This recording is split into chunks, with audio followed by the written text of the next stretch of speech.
there are myths. So people think uh, being introverted means that you're shy, which is they're not the same thing. People think it means you don't like people or you don't like to work or play with others. You can do all these things.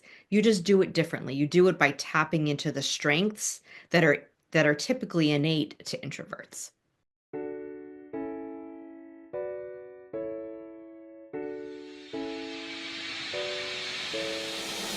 Welcome to Give a Heck. I am your host, Dwight Heck, and for much of my life, lived my life in quiet desperation, wondering how I was going to pay the bills, take vacations, save for retirement, and one day wondering if I would get off the hamster wheel of life and have purpose. A life that most of society lives, which takes us to work, then home, then repeat, and pays us hopefully enough just to survive. The harsh truth that most live with more month than money and have no idea how to live life on purpose, not by accident. This ensures the mass majority are living not just financially broke, however emotionally and mentally as well due to financial pressures. In each episode, I will introduce you to thoughts, ideas, and guests that can help you to learn how you too can live life on purpose, not by accident. Good day and welcome to Give a Heck. On today's show, I welcome Stacey Chazin. Stacey is a dynamic leadership development coach and proud introvert and is rewriting the narrative on introversion.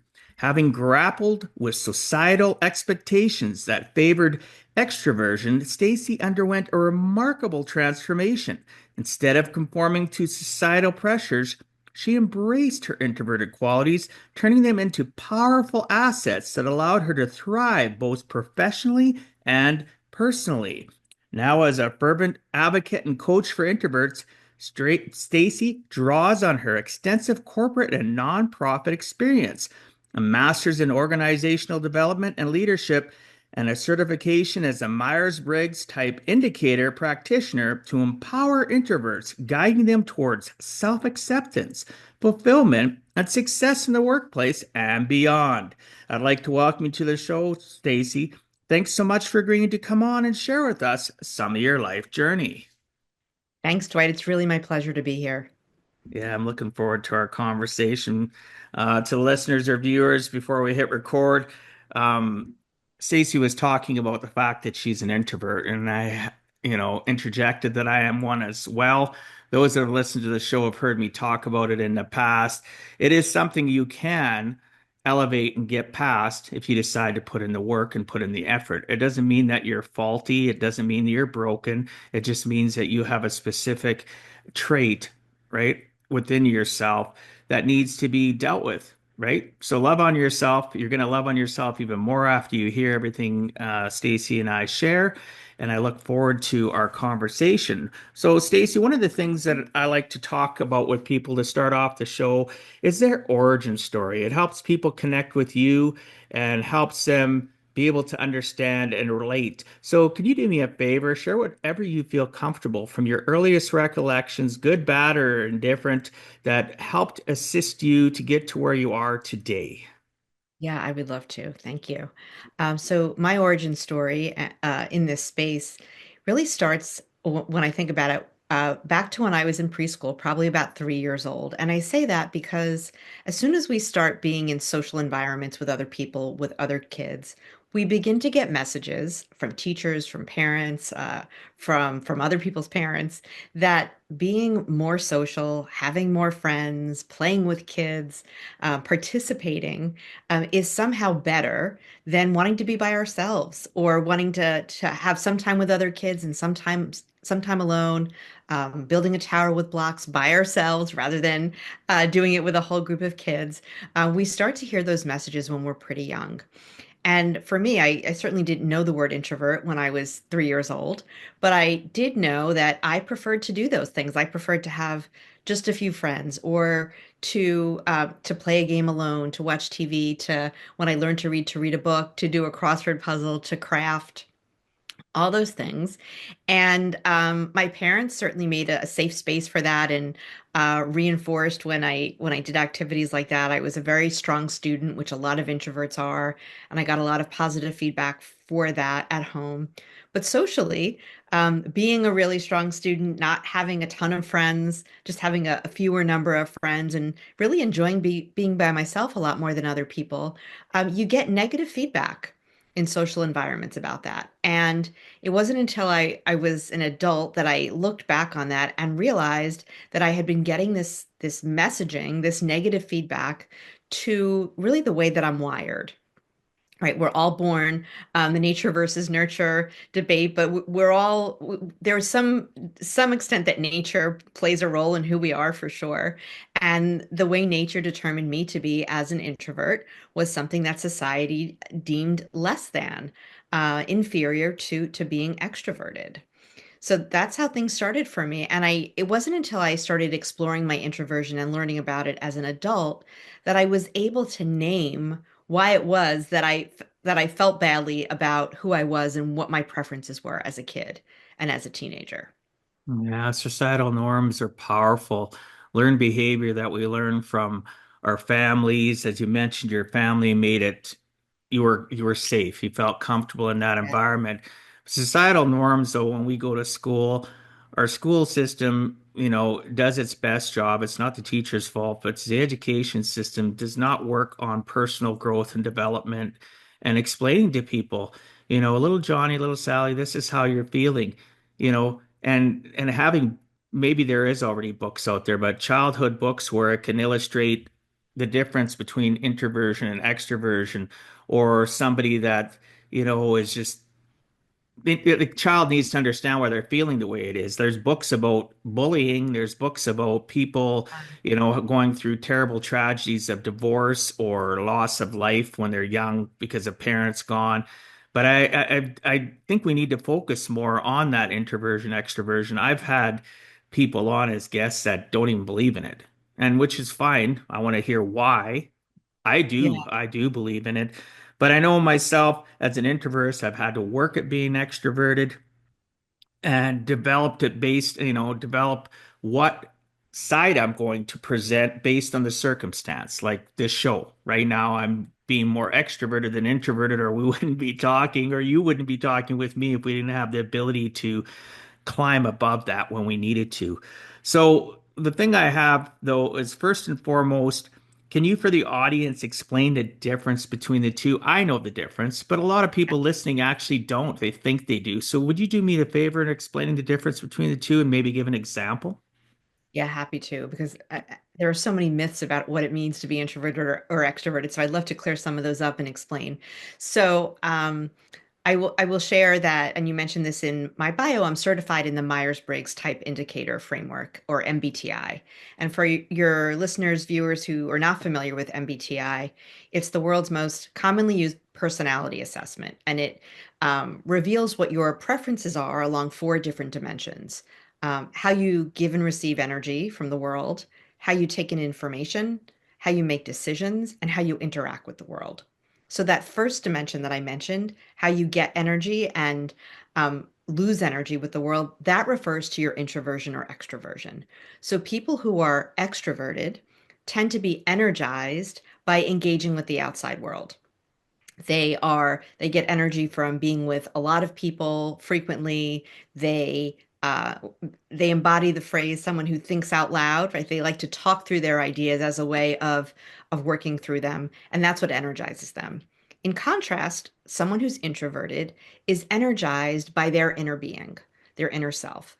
They get energy, they're fueled by time spent alone, by time spent with maybe just one other person, or if they're with other people, probably they're only going to be able to do it for a more limited period of time before they start to be depleted.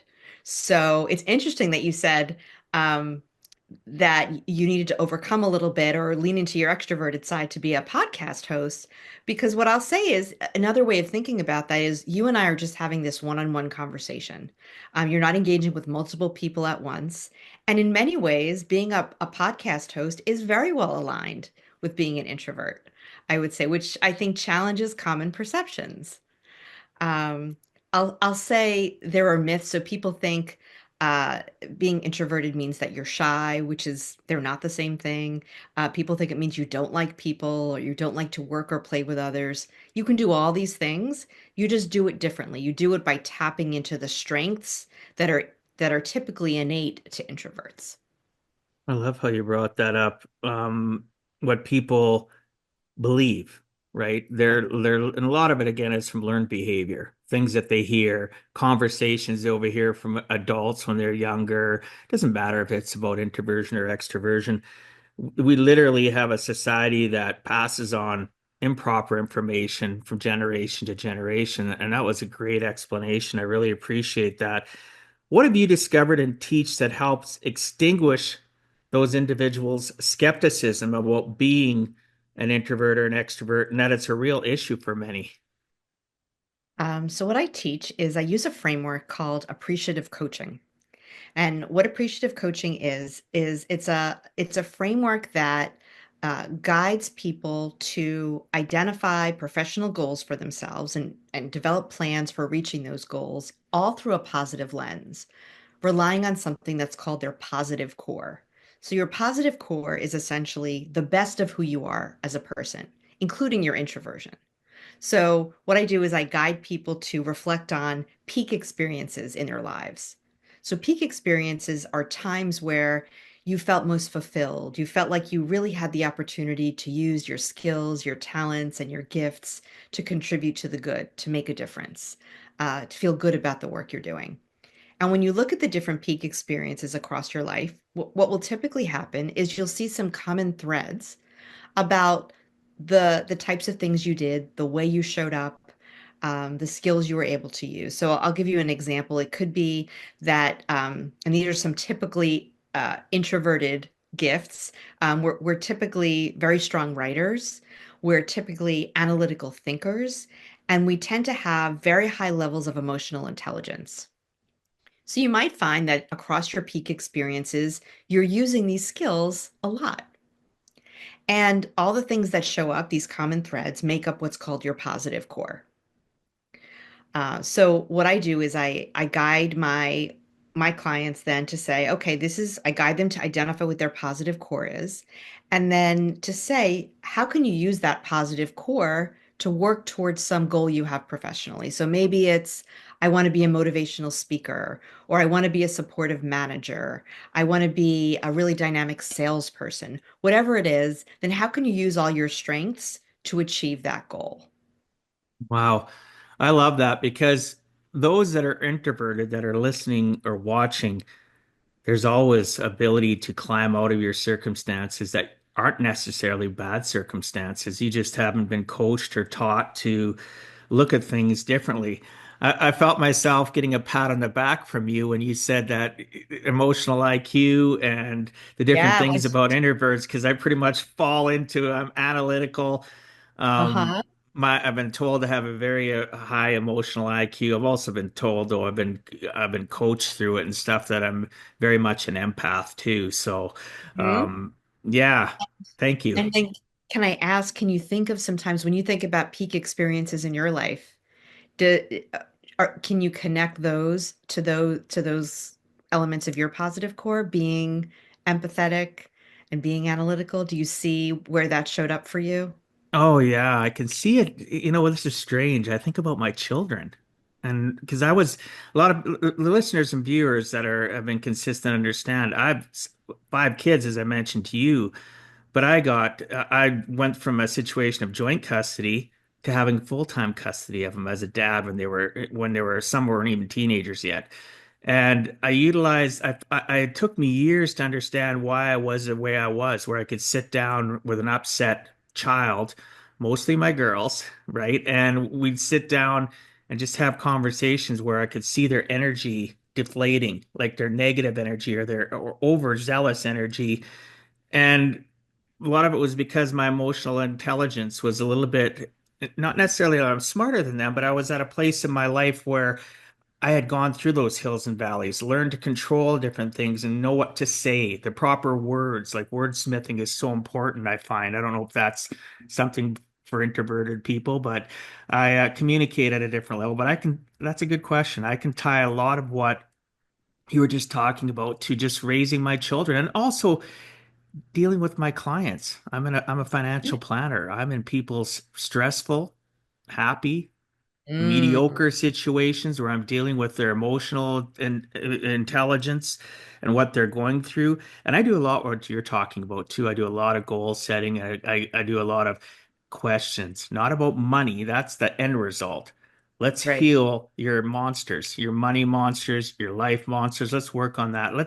Maybe I'm the first person that's actually listened to and they're an introvert. Maybe they've been told that they're an introvert, so they're hiding intentionally because they don't understand the gifts they have. So thank you so Oh much for that. yeah.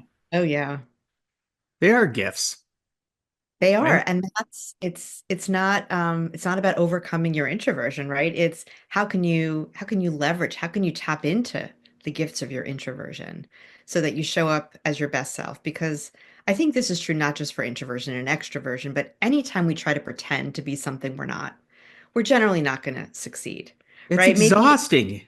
it's exhausting, that's right. And maybe you'll have some short-term success and but on the whole, if you're trying to pretend to be extrovert or pretending to be something you're not, you're going to burn out and you're not going to be as effective and successful and really happy as you are when you lean into who you truly are. And that's absolutely the case for introverts. Well, and I find with introverts, when we don't like having, oh, you should have lots of friends. We grow up and we're told you have lots of friends. Your circle of life is, lots of people. But the five closest people to you. Are you effective with those five closest people, or are you always trying to add more, please more? Maybe we become people pleasers. I know that was one of my weaknesses that I've developed into a strength. I still have character building days and moments where I have to work on myself, but at the end of the day, I'm just me. I am who I am. If I want to be labeled, I'll take that label and work on it and know that I have two, three good friends, three good close family members, and we stay tight. I find I give more to them than if some of my clients or friends or family that are extroverts, they spread themselves too thin. Is that something that is just me seeing that, or is that a reality? That's a reality. And what happens when you think about work and in your personal life as well, but when you think about work, when you try to show up in this typically extroverted way, right? So most workplaces are designed with extroverts in mind. Even the layout, if you're in an open office, open concept office layouts, which are big these days, or there are expectations of collaboration, of networking, right? There are all the typical ways that we're expected to do that at work are generally aligned with extroverts. And what happens when an introvert tries to do it is two things. One, we're really not going to succeed because if we try to do it the way the other people do it without tapping into our gifts, and I'll share in a moment how we can do that better, we're likely not to be successful. And second, we're likely to burn out because we're going to be trying to show up in the world energetically in ways that are not aligned with how we're fueled. Well, So, and that so for slows us down, though. It really does. If we're always trying to be somebody we're not, it that's right. affects it affects our it affects everything. We come home from work if we're forced into an extroverted environment and we're introverted, we come home from work exhausted. Then we still have to deal with family. And if they're extroverted, we have to deal with their stuff. And by the time we go to bed, it's just like, oh, it's a Lot. it's a wipeout. It's a lot. Yeah. Yeah, it is a lot. One of the things that I've found very interesting about introverts is the misconception that they can't make good leaders. And I was reading your Mhm. stuff and that really struck me.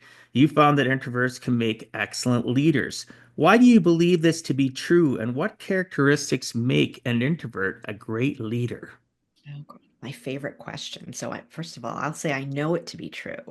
And because I'll tell you, there are many straight. So, let me start off by saying, as I just shared, most workplaces, the way they're set up, both physically and schedule wise, they're designed to align with and support extroverts. But the same is true in how folks are recognized and rewarded and moved into leadership positions. So the types of characteristics and behaviors that typically garner the feeling like this person is cut out to be a director or a vice president or even the CEO. Most workplaces are going to look at traits that are common among extroverts. So being outspoken, thinking on your feet, right, as the expression goes, being able to talk to anyone about anything, lots of extrovert aligned behaviors. But there are all these traits that introverts tend to have that are equally, if not more so, aligned with leadership. And I'll share a number of them with you. One, we talked a little bit about already, and that's being empathetic and highly emotionally intelligent. So important because as a leader, having a high emotional intelligence or an EQ, as they call it, lets you tap into and be aware of other people's priorities and needs. So you're able to see what your team members need from you to succeed. You can see what their priorities are, and you can support them to become leaders themselves so that they can show up as their best selves. Super important. Another thing we tend to be really good at are being deep and analytical thinkers. Uh, as a leader, you don't want to make rash decisions. When you have a challenge, when you have a task at hand, let's say creating a strategic plan or crafting a new mission for your organization, you really want to be able to think deeply and analytically before making recommendations or decisions like that. Introverts are very good in that space. We're also very good at bringing a calm demeanor to periods or situations of conflict. So if there's a disagreement at a meeting or your organization, there are parties within your organization that are at odds with one another about what the right path forward is. We're very good as introverts in stepping back, taking in all the information, all the context, tapping into our emotional intelligence so we can understand what's really behind each of the parties' spoken needs or preferences, and then coming up with strategic and really, what's the word? Ways to bring everyone together that are going to meet respective needs that are also aligned with where the organization needs to go. A really important skill. And then the last one I'll mention is introverts tend to be very strong writers. Writing is part of my positive core. And being able to write, whether it's a memo, um, a motivational email to your organization, communicating your vision, communicating what's behind decisions that you're making, doing so clearly and in ways that are motivating, and instill confidence in others, really important leadership skill. I like that. Writers. I don't know if this is just to myself as an introvert. When I write, I'm the type of person, even when I wrote my book, I like to read out loud sometimes Hmm. so that I can, like I'll read an email or a text and I'm not sure how it's going to come across. Obviously, we all read based on what our 6 inches between our ears, our emotional IQs at that moment.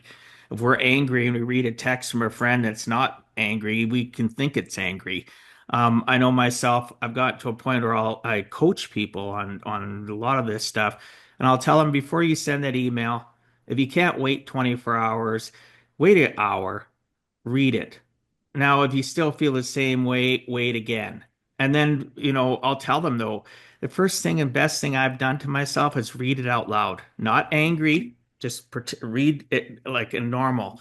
Hi, Stacey, blah blah blah blah blah, right?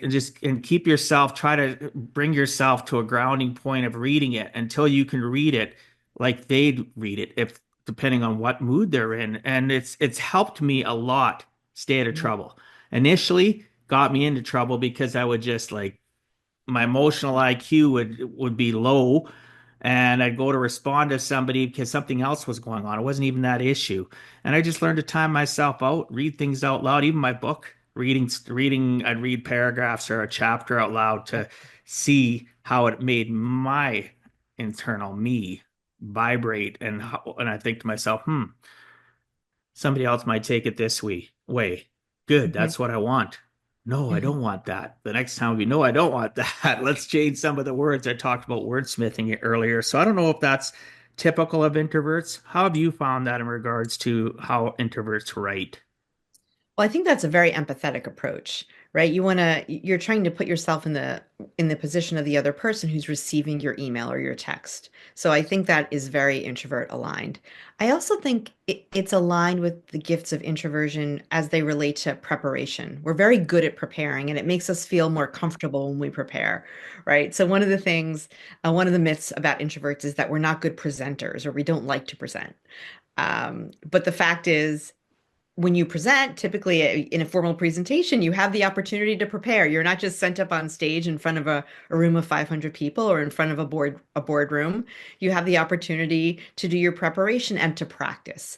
And I connect what you're saying with the emails. It's similar. You're saying it out loud, right? You're listening to how it sounds so that you're comfortable with the messaging that you're delivering and how it's coming across. So I think it taps into preparation and empathy. I think that's very introvert aligned. Well, it all ties together though. From the Yeah. being empathetic to emotional intelligence to being analytical. I'm loving this conversation. Those watching, I haven't stopped smiling because I'm enjoying this so much. It's just, I want people to understand that we're worthy. I've heard people say, "Well, I'm not as good as John. He's very outspoken. He's very this and that." You mentioned that, but I know as myself, everything you mentioned about being in that boardroom or being in that circumstance as a leader or even just a person in a group, I listen to everybody's challenges and then I've had to develop that empathetic ability to speak my mind, right? Otherwise, sending out memos or sending this or sending an email or text is not as effective if you can really have your emotional intelligence dialed in and just communicate. I hear what all of you are saying. This is what I've found. How about Hmm. we deal with each of these circumstances in a very structured way? Again, back to analytical, right? Having the notes, like you talked about notes, and the people watching, anybody that knows, I'm very much comfortable. I need to have a flow. Yeah. So this just confirms that I am continuing to advance in my life and getting better and that being an introvert that I've known for years, but it's always nice to have reaffirmation, isn't it? That we're not Oh, a little bit of cray cray. oh yeah. Totally agree with that.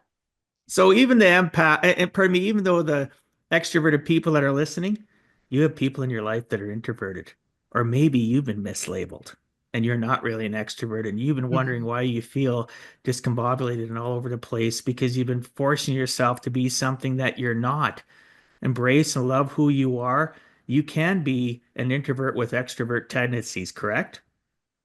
Absolutely. And it's not a black and white thing. So you might have a preference for introversion as it might show up on your Myers-Briggs report, or a preference for extroversion, but it doesn't mean that you're always going to act in typically introverted or typically extroverted ways in all situations or at all times. Right. So you can step outside of your comfort zone, and sometimes you might need to do that.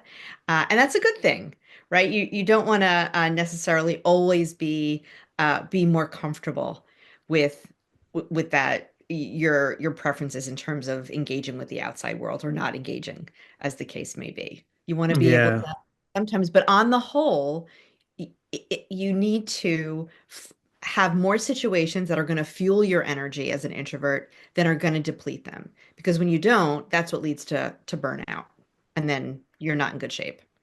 And I love how you put that. A lot of that would have to do with us reflecting and having good reflection on where we are at and understanding our emotional, where we're at, our emotional IQ, or just, like myself, being grateful or practicing gratitude exercise, which I do twice a day minimum.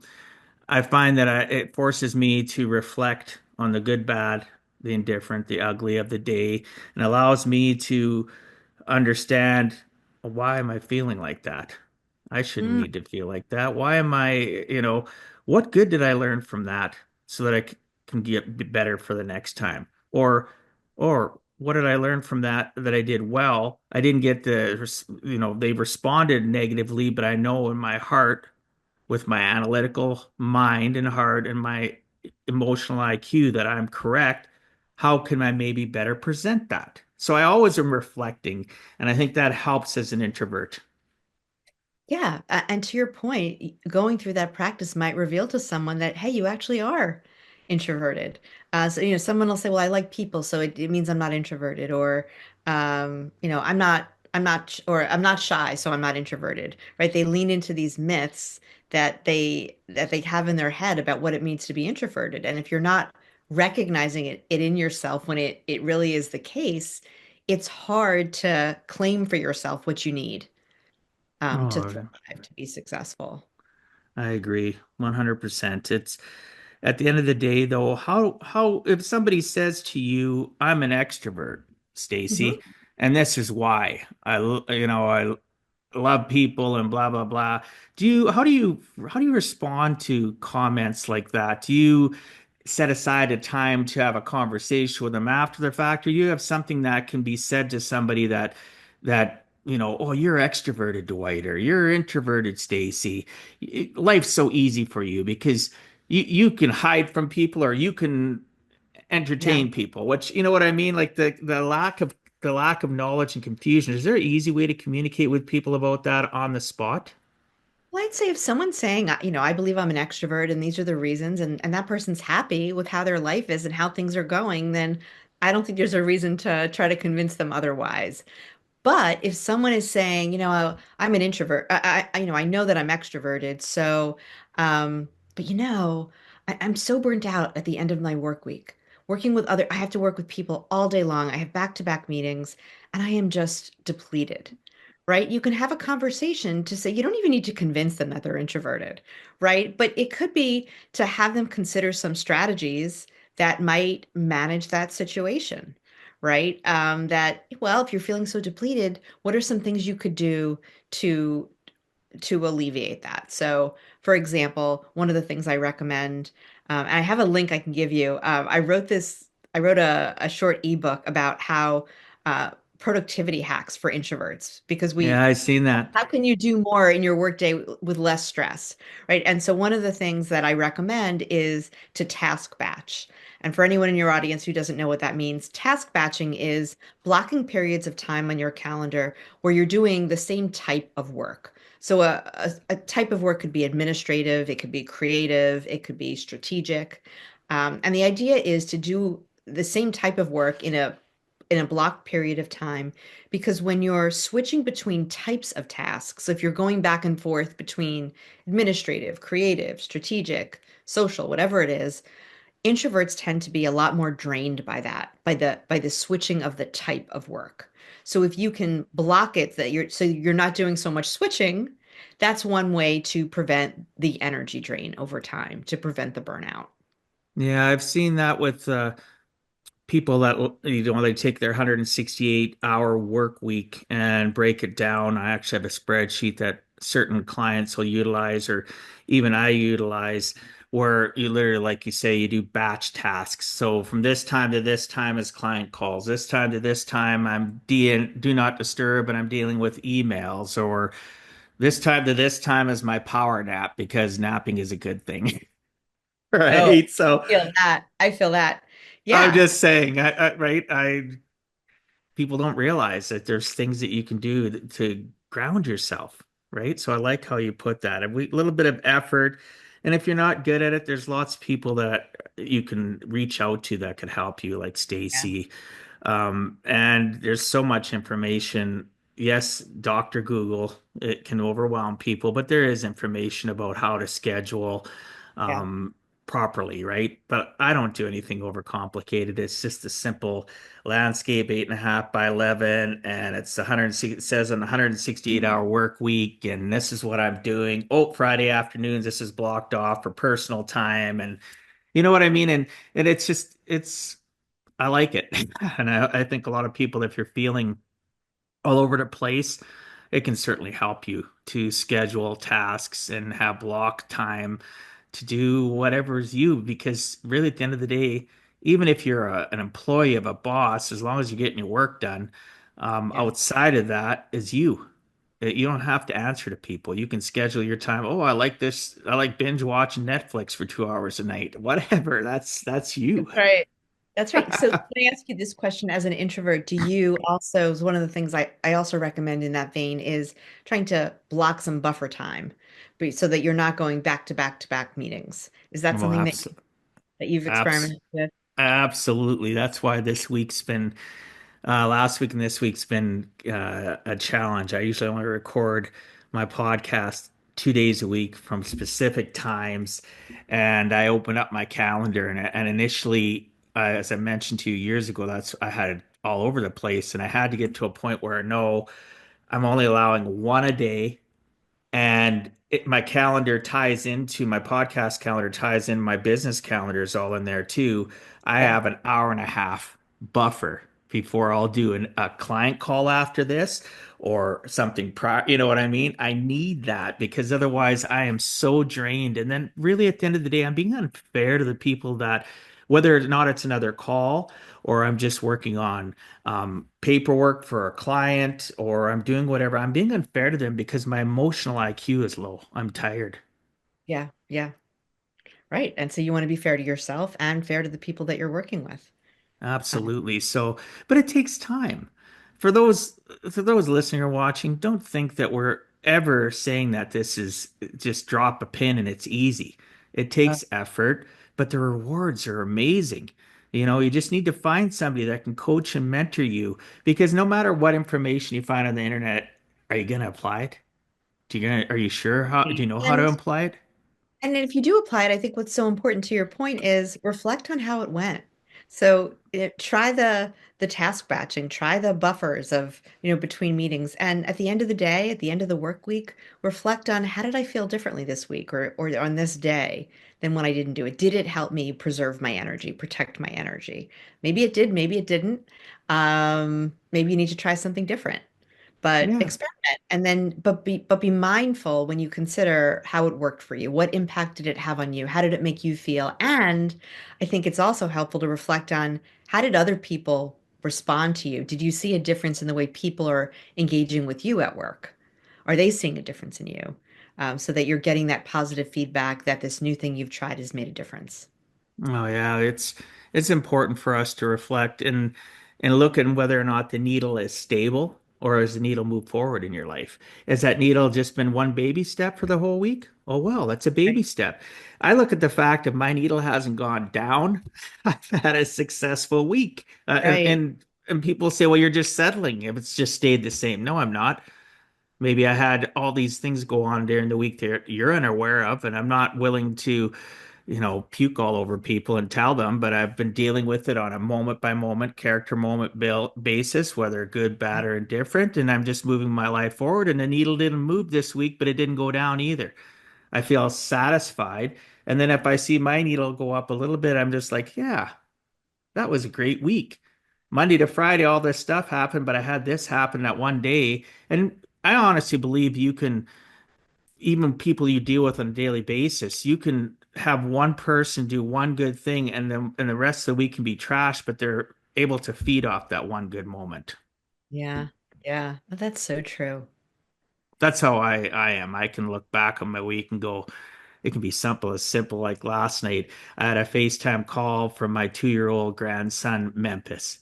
And he's been talking for a bit, but he's still all over the place. And you know what I mean? It's just something like that. The Yeah. rest of the day could have had character building moments that were just trash, but that one moment, and then I'm thinking about it right now again, and that was yesterday. Do you know You're what I getting mean? Yeah, I think that's so important too, especially for listeners here who might be entrepreneurs. Like you're launching a business and or you're trying to run a business, grow a business, and the entrepreneurial journey is certainly, ebbs and flows, ups and downs with all of that. And being able to recognize, reflect on, recognize, and remain fueled by wins like that or boosts like that, really helpful. Yeah, absolutely. It's just you got to put in some effort. Yeah, That's at the end of the day, like they say, energy in, energy out, right? If you bring negative, true. you're gonna attract negative people, circumstances, everything around you look at is negative. And it's just a matter of reflection and realizing why did I think that way? And if you can't answer your own question. Again, coaching mentorship is huge. It can help you. Sometimes that person doesn't even need to say anything. You just speaking it out loud, you figure out your own answer before they even have a chance to. And Hmm. that's sometimes all a mentor coach needs to be. Yep, absolutely. I totally Yeah, agree with right on. One of the things I'm interested though is office politics. You that. know, I've been a consultant for years and used to have to deal in a lot of offices and the politics. How does an introvert steer away from? Because I found a lot of office politics, not picking on extroverts, were a specific type of personality set that were causing them. Mhm. They were drama based because they were stuck on the hamster wheel of that negative Mhm. emotional, not knowing how to escape. And introverts, especially if you're an empath, man, has that ever suck? I'll just put it bluntly. It's Yeah. tiring. Is there any way that an introvert, do you have any suggestions for an introvert to steer away from or participate in a positive way with office politics? Yeah, such a good question. So one thing I think is that introverts probably prefer to stay out of it, right? To stay out of that, stay out of the fray of the back and forth, right? We tend to dislike conflict more than extroverts do. And it's that I think where extroverts get themselves in trouble and can fuel those office politics is when they're thinking out loud. Like they're not giving thought to the words they're about to speak or the words they're about to type, right? We talked earlier about how you read your emails over and read them out loud. I think introverts are much more likely to do that than extroverts. So I think they stay out of trouble more than the extroverts do. At the same time, I think that introverts can use that strength we talked about earlier about being really good at diffusing conflict because we're good at sitting back. We're very good at reading body language and nuanced communication to see how can we help to um, to quell the fire here so that and offer some solutions that are based in thoughtfulness that we've given it thought, we've taken in the context, we've read between the lines, so to speak, and we can offer up solutions. And what's interesting is because we don't speak up as much as introverts, when we do speak, we tend to be listened to more because they're saying, well, Stacey hasn't said anything this whole meeting or, anything about this topic yet. The fact that she's speaking up now clearly means that she's given it some thought. And I think it can carry more weight. You're crafting a better response in your mind. Like I'm the same way. When people, I never realized that why certain groups of people, whether it's on a Zoom call and there's 40 people on there, why all of a sudden when I speak, I've been told by people, we look forward to you speaking. We never know when you're going to, but when you are, it's very effective. Well, I'm sitting there for that hour, 2, 3 hour call. I'm writing notes and I'm thinking, okay, I want to say something, but I need to say something not just to participate so that people think I'm knowledgeable. I want them to know I'm knowledgeable because my response is well crafted and it's Mhm. meant to affect people more so positively and as little negatively as possible because you can't please everybody. That's To extrovert, say introvert, quit trying to please everybody. Yeah, yeah. So what you're describing is a very typical introverted situation, right? You're recognized, well, if Dwight's talking now, it's worth listening to versus people who are just throwing everything against the wall to see what's going to stick. Yeah, oh, Do even that. you just saying that, I kind of get my anxiety. That's another thing. Anxiety is something as an introvert I still work on all the Yeah. time because I can easily get anxious because I finally do respond. And then somebody in the workforce, like I don't have per se a job, but somebody at a site or on a call, or when I used to do a lot of external consulting, you're just thinking to yourself, okay, this is what I'm going to do. And I had to get to a point where if somebody was negative about what I was saying, I didn't get anxious and shut down. Because when I was younger, in my 20s, I'd shut down and I wasn't effective for others, but mostly for myself. And I had to learn. It was just a learned skill. I worked at it to Hmm. know what was going on in my life to not trigger those things. Can't avoid it all the time. Those character building moments happen, don't they, Yeah. Stacey? Yeah, and I'll say, and I've struggled with anxiety myself in life, and I think it's not necessarily an introvert typical thing, but I think I'll speak from my experiences and what I've seen in some others is that the types of things that drive our anxiety as introverts tend to be introvert aligned. So, speaking for myself, I'm a recovering perfectionist. So, perfectionism is a big driver of my anxiety. When I used to write, so I put out blog posts every week. It used to take me, I used to work on each post probably for 2 months. I would put out one every 2 months because I was so worried that it wasn't yet perfect. And I was worried that people were going to criticize what I posted and tell me I was wrong or there was going to be some mistake. And that's a typically introverted fear. So that drove my anxiety, right? It was that saying, perfection is the enemy of the good. You never get it out the door because you're waiting for it to be perfect, which it never will be. And then Well, we that's also true. yeah, and another uh, typical introvert b belief is that we're afraid to get something wrong because then we think people are going to take that as a sign that we're not competent in some way. They're going to extrapolate that to form an opinion about us on a much bigger scale. So, and then extroverts will have other things that give them anxiety. So it's figuring Oh, of out. course.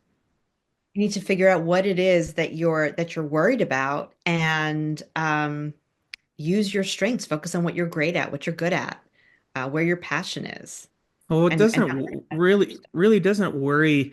I coach on this because I honestly believe worry is a state of mind that we need to stop as much as we can. Because when you worry, if I let's say I'll use this as an example, 2, 3 hours before Stacey and I are having our conversation, I'm worried about am I gonna come across the right way? Maybe I'm not an introvert. Maybe I'm an extrovert. Maybe I'm totally wrong about my life, and all of a sudden I'm just all fired up and I can't focus properly. We need to learn to quell that internal nervousness, that anxiety, whether you're extrovert or introvert, and just realize that we're all human. We make mistakes and just talk like you would talk to your own family. Be yourself, be the best version of yourself, whether the door's closed, whether the door is open. Yes, you might be a little bit more jovial around your family than you would be other people, but you're still Stacy. People can still say, yeah, that's Stacy. Home environment. Yeah, I can hear, oh, there's Stacy in the business environment. That's her. That's great. And that's what I work for. Just a nice, stable, I'm always climbing in my life, but nice, stable. This is who my personality is. I'm not phony. I'm not fake. Like me or don't like me. I'm looking for my tribe. that's right. Oh, that's I preach that myself. Yep.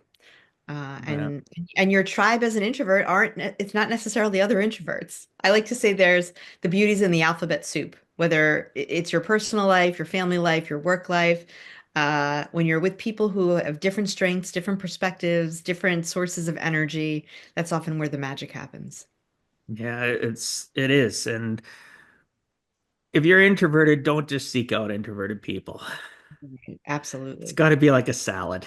It's got to be all, Yeah, maybe you have some cucumber in there, maybe like some tomato, whatever, some peppers. that's right. You know, everything's got its unique vibe. Everything's got its unique ability. Everybody part of me has their unique ability to be the ultimate version, to live that purposeful life and not live it by accident. And I hope this conversation to those listening or watching helps you realize how unique you are, whether it's extroversion or introversion. We're all unique.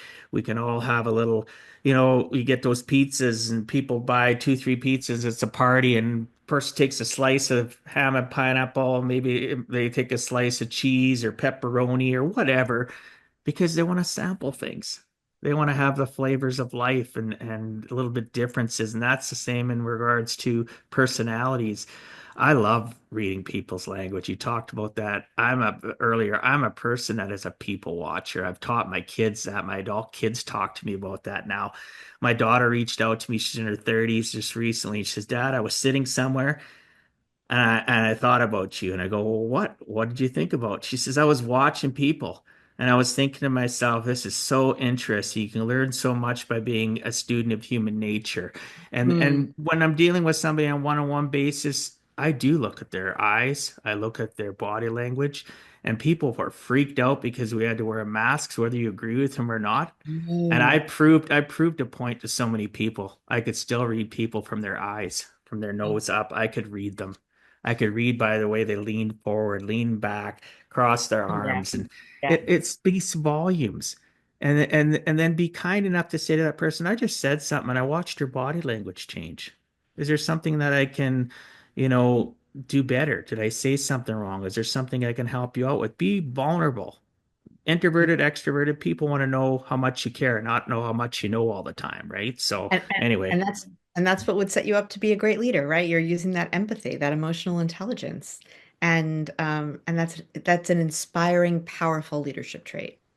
thank you for saying that. I appreciate it because, as I mentioned, I'm kind of selfish about who I have on the Give a Heck podcast because it's usually something that I can relate to, or somebody in my family maybe can relate to, and I just want to bring that knowledge to the world to let people know that we're all great in our own ways and we don't need to feel less than we are, right? So this conversation's been amazing. We've got a couple more things and then we're going to wrap up the show. I want to understand though, so with personal and business branding, or however, again, thought about how it affects an introvert. I was thinking about that reading yesterday through your stuff. And how does it struggle? Is it a struggle really for a person to that's introverted or extroverted for creating a personal brand? And why is a personal brand so important to be created correctly? Yeah. So I'm going to answer your second question first. Okay. It's so important because your personal brand, when you're talking about the professional arena, your personal brand is essentially when someone would say, "When I think about Stacey, I think X," right? So it could be when I think about Stacey, I think of a highly empathetic, creative, strong writer. I don't know if these things are true, if people think this of me, but I'm just using this as an example, right? And you want your personal brand, what people associate when they hear your name, you want that to be traits that are aligned with leadership. So that when they think of you, they're thinking that person is cut out to be a leader. That person is a contributor, a supporter, someone who is taking us in a positive direction. And the reason that the idea of a personal brand makes many introverts uncomfortable is because we think of the typical shouting from the rooftop self-promotion, which is not aligned with being an introvert. And so the idea is, again, going back to what your positive core is, how can you tap into your strengths to communicate and reinforce to other people who you are as a professional, as a human, and as a leader? And so one way you can do that, for example, is let's say writing is one of your gifts. Um, Curate a blog, contribute to other people's blogs with posts of your own. Write memos, write a quarterly memo to your team, patting folks on the back and acknowledging contributions that different people have made. You're communicating what you stand for as a professional and as a leader. So that's a big way of doing it. Another way is to take advantage of time that you have with your manager, whether it's a quarterly check-in or your annual performance review, and come prepared with narrative about ways that you've contributed to the organization. So not just you want to be tying your accomplishments, what you've done, to how you've advanced your team's goals or how you've advanced the organization's mission. This is going to be so it could be that Stacy or Dwight is a really strong salesperson. They're really good at forging new relationships. They're really good at analyzing data to inform our strategic plans. Whatever it is, tie those strengths to how you've helped the organization to move forward or to achieve its goals. And that's part of your personal brand. What are I you good love at? it. How have you contributed? I like how you put that. When they hear your name, what they associate you with. I Yeah. had my personal brand I started in 2020 during the pandemic and it was an introvert, very successful introvert that I became friends with years prior that guided me and helped me, Mhm. right? It wasn't an extrovert, it was an introvert. And yet I didn't realize he was an introvert until we started communicating more and more on individual basis as well as group calls. Very successful entrepreneur in the US. He has a famous brand. And Tony and I just clicked, and he gave me so much strength, and he gave me peace too, that who I am is okay, and there's things I can work on, there's Yeah. things I can move forward. He and a bunch of other people are the reason the Give a Heck podcast exists, the reason I wrote a book on how to live life on purpose, not by accident. And it's just, right? It was an introvert that did that for me. Amazing. And the other people that supported me along the way were introverted.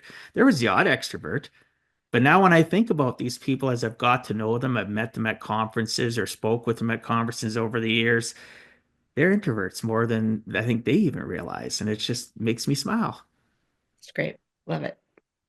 So, Stacey, if you had to give our listeners one last closing message, what would you tell them in regards to giving a heck and never giving up? Say, embrace your true introverted self. Think about your introversion as one of your greatest gifts and figure out how to tap into the strengths and true perspectives and value that all of that entails. Don't pretend to be something else. Embrace your strengths and try to bring them to every situation you're in. Look for opportunities to use them, and it's going to be your greatest pathway to success. Well, I love that. This whole conversation has been a blessing. I seriously mean that. I can't wait to engage with people after they've listened to this show. And yeah, it's confirmed a lot of things that I realized years ago, but it's always nice to have affirmations and have Yeah. people affirm what we know, especially people that are specialized in it, like yourself, that have become that expert to help other people through their own challenges, to become the ultimate version of themselves. And that's what I like too. Helping people live a purposeful life it speaks volumes. It feeds me in more ways than I can even explain to people that are watching or listening. So our time is up, but I want to respect our listeners and your time. What's the best way that people can reach you, Stacey? They can find me online at ifactorleadership.com. So I for introvert. And if you go there, you can learn about an on-demand program I have called the Introverts Leadership Formula, which is a self-paced program, which lots of introverts prefer, that will give you powerful communication strategies, ways to prevent burnout and protect your energy, and then literally, how do you ask for a raise and a promotion as an introvert in ways that make it really hard for someone to say no. So you can learn about that. I'm happy to talk with you, set up a free introvert career strategy call, and I also do private coaching. So come learn about me Fantastic. there. ifactorleadership.com. Awesome. For those new to the show, go to giveaheck.com. Go to the top, hit on podcasts. You'll see Stacey's picture and you'll have the detailed show notes below, including the full transcript, as well as all the links that to Stacey's social media, as well as the website. So you don't have to pull over on the side of the road if you're listening while you're driving. You can just go to giveaheck.com, your one-stop shop for finding information about the incredible Stacey. I really appreciate your time with us today. Is there any last final words you'd like to say before I wrap up the show? It was such a pleasure learning from you as well today, Dwight, and hearing about your path as an introvert. And thank you for your vulnerability and your openness with me today. Yes, thank you so much. I look forward to our next conversation. I could easily see us having a second show in the future and discussing more. Obviously, I wanted to discuss how to get the promotion and stuff. There's only so much we can talk about in an Yep, hour, so I think we did a great job. I think we give people more than enough morsels of information to help them with that next baby step in their life, or maybe take their absolutely. first baby step. That's right. Thank you so Thanks. much. You're welcome. Thanks again. Thanks so much for being on Give a Heck. Stacey, I appreciate your time and sharing some of your experiences so that others too can learn it is never too late to give a heck.